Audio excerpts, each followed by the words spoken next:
ពេលហ្នឹងក៏ខ្ញុំសួរគាត់ថាបងធ្វើអីហ្នឹង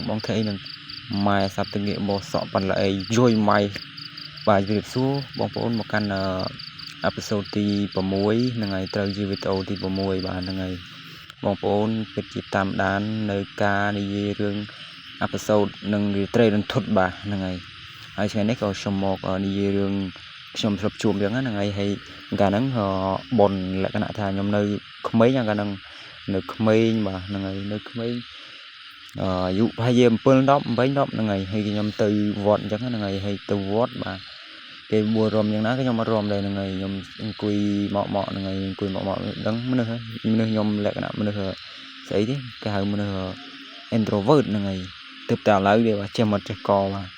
ហ្នឹងហើយក៏អង្គុយមកបាទលក្ខណៈថាអង្គុយម្នាក់ក៏ងាកទៅលឺពួកម៉ាក់លឺដូចសំឡេងពួកម៉ាក់ខ្ញុំហៅអញ្ចឹងហ្នឹងហើយខ្ញុំពីមុនធ្លាប់មានពួកម៉ាក់ហ្នឹងហើយឥឡូវអត់មានទេបាទហ្នឹងហើយនេះមកនេះបន្តិចមក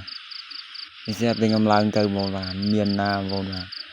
ខ្ញុំសួរថាបងធ្វើអីហ្នឹងបងស្រាប់តែងាកមកម៉ែហើយលសក់ប៉ាន់ល្អីចយម្នាយបងប្អូនបាទខ្ញុំលោតមកលក្ខណៈថាលោតមកកន្លែងពហិវាមានចណ្ដើតាក់ក្នុងចណ្ដើបែកតិចកែងជើងបាទលឹកឈាមលហាច់ឈឺចុយម្នាយបងប្អូនបាទហ្នឹងហើយពេលហ្នឹងគឺឈឺខ្លាំងមែនតើណាហើយយើងកុំអត់ទ្រាំយើងខ្លាចផងអីផងម៉ែមនុស្សឈួតចំមនុស្សឈួតលក្ខណៈព្រាយបងសក់លឹបប៉ុនឡៃម៉ែងាកមកចុយម៉ែឯងលើពលិហោះឡើងរណាមែនបងប្អូនពេលយើងក្លឹបយើងអត់ដៃជួបយើងជួបម្ដងចឹងបងប្អូនបាទបើមិនជឿកុំប្រមាថបងប្អូនបាទហើយបងប្អូនចង់ជួយឧបត្ថម្ភវីដេអូបាទដើម្បីផលិតរាត្រីរន្ធត់ទៅមុខទៀតបាទអាចបាញ់បានហ្នឹងហើយនឹងកង់បាទសូមអរគុណបងប្អូនបាទបងប្អូនមានទឹកចិត្តសូមអរគុណ